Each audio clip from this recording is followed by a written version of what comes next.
I agree with that. I think they're quiet about it because Balochistan is an impediment to their policy in Pakistan.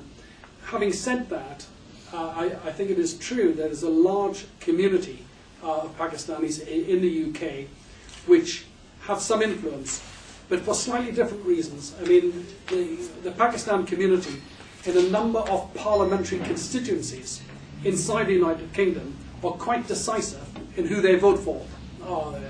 And therefore they have to be kept, as we would say, on board. They have to be, the politicians want their votes come the general election because it makes the difference between them being elected or not elected. So I think to that extent they do have some influence over the members of parliament, particularly those who represent constituencies with large Pakistan communities. One last question before the break. So trying to go back to the torture, which is you mentioned. I just want to ask you, for example, the people have been arrested in Iran side of Balochistan, which is as I get the latest information, which is they take our young girl and take them to the prison and force the other Baloch man to rape this Baloch girl. So my question was, because you had some people they was in jail in Pakistan, did you hear about this method also in Pakistan side? They use our women, they kidnap them and take them to the prison and force other Baloch to rape the Baloch girl and woman inside. Did you hear about that also? Which is they use this method as Iran side believe. So I just wondered did you hear about that? No one that I interviewed said that. That's not to say it doesn't happen, it may well happen. But no one said that. And of course, it's one of those things which I take into account. I know this goes on. So when I'm looking at, as I said at the beginning, I'm looking at the truthfulness of people who are talking to me. What you say is something that someone could have easily made up and could have said, listen, I want to tell you that I was asked to do this, or I saw someone do that. No one said these things, but people only told me the truth. Having said that, and I said I didn't go through all of these statements, there are a number of people who were sexually assaulted, a number of the men who were sexually assaulted and degraded, partly by their clothes being stripped off, partly by their heads being shaved and their beards being shaved as part of the humiliation. But of course, going along with that, a number had objects inserted into their anus, and that really was quite cruel. And I think a lot of people were very embarrassed to tell me those things. And I suspect that some of the sexual torture that went on was in fact withheld from me. That people were just too embarrassed to say these things. So it was indeed a very worth reflecting discussion. Before we go on with the next set of speakers, we would have a 10-minute break first. Thank you very much, Mr. Mufti. This address was originally designed to welcome the families of the disappeared. So I will accommodate it to our circumstance, and it will just help us reflect on our next steps of advocacy towards their end, and to understand, I know, better what their situations are. My reflection was significantly guided by commentaries of Aziz Baloch, Malik Akbar, Faiz Baloch, and others. This is what I saw. I saw that these families' worst fear has materialized because there is hardly a household among them who has not lost a daughter or son, husband, father, son, nephew, cousin, or grandfather to a forced disappearance, mental and physical trauma, displacement, imprisonment, or death. And they know that others can be taken away at any time, day or night, without a warrant, without reason, and without impunity. They've anxiously gone from one police station or army camp to the next, desperately hoping to find them, and in each one they have faced the denial of officials who arrested them, claiming to have no information regarding their whereabouts or their fate. They've been denied the right to hire legal consultants so that their loved one, who may be accused of anything from spreading anti-Islamic sentiment, fighting for Baloch human rights, or of nothing at all, can face the courts of the land. Speak loudly. I'll try. Should I stand and? Yeah. And be denied a fair trial. They face the relative powerlessness of those same courts. However, they do not wait passively for justice. They and their children peacefully protest in front of press clubs in Quetta, Karachi, and Islamabad. They take to the streets and set up hunger strikes, waiting for the international community to put pressure on the occupying state to either inform them of their loved ones' whereabouts or to release them. Their children remain constantly apprehensive. They often stop going to school because money is tight. Their children may stop playing with other children in the neighborhood, afraid that they may be taken from them. They can see that their children are anxious and depressed. They are already beside themselves with worry, and on top of that, face overwhelming financial hardship.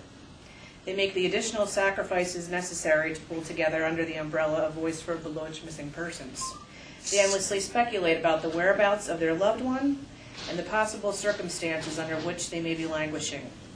They know that their loved one may be undergoing torture and face the awful uncertainty of their demise, whether they will be returned to them or found in the horrifying indignity of mutilation. They wonder, should they begin grieving their death or hold out hope of their return? Many of them are now almost certain that their loved ones have been killed in custody and only ask that their bodies be entrusted to them so they can bury them with dignity and honor. Their anxiety and despair deepens on such occasions as Eid, when families gather to celebrate. As other people around the world mark the end of Ramadan or other holidays, they and their loved ones are experiencing disappointment and agony. They have been given false hope that their loved ones would be released in time for for cherished occasions, and this was the case in November 2009. Not only were at that time the majority of Balochistans not released, some of them were tortured and then shot to death. They have gone to the Civil Secretariat to provide full details about their missing relatives, and yet with few exceptions, not a single man, woman, or child has returned home. By doing so and approaching these entities to register family members, they're traumatized further by being threatened, blackmailed, or pressured to give up the struggle to recover them. They fear being the next victim. Many of them cannot trust organizations like Voice for Baloch Missing Persons because they do not want to cause additional trouble for their loved one. The people that advocate for them are harassed, barred from protesting, or temporarily silenced. Such was the case of the finance secretary of Voice for Baloch Missing Persons, who was arrested, interrogated, tortured, and then registered as seditious. They have experienced the bittersweet sacrifice that loyalty to the cause of independence asks of families of its martyrs who cry out for freedom. They feel both the pain of losing their sons and daughters as well as the losses of the entire nation. They live with this sacrifice knowing that their enemy tempts their leaders to improve their own lot in exchange for compromising Baloch rights.